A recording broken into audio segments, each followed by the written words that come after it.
Antes andaba todo desesperado, porque por mucho que seguía intentando, seguía solo mi añorado abrazo.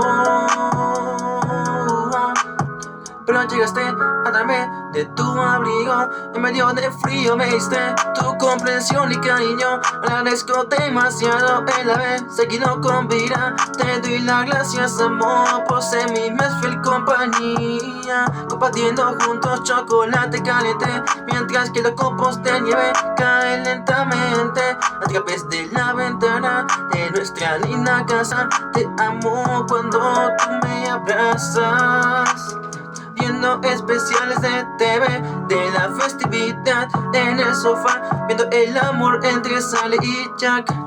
Las luces de la ciudad son tan bonitas, pero no tan bonitas como el amor de mi vida. Es la época más bonita del año, junto y al lado de la mujer que más amo. Mi corazón está envuelto ya para regalar y para pasar juntos una feliz Navidad.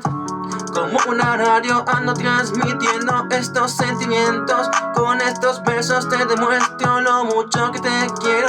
Que eres mi cielo, mi deseo, mi obsequio, que Santa Claus me trajo hace tiempo. Eres el sueño que se hizo realidad, una mujer que le importa mucho lo sentimental. Soy tu sol y tú mi luna, amor, besándonos bajo el muérdago. No necesito otro regalo de Papá Noel, porque no se comparará con lo que tengo al frente. Mi presente eres tú y también eres mi virtud.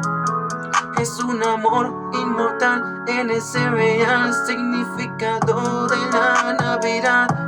Estar con la persona que más amas hoy, y esa persona para mí eres vos.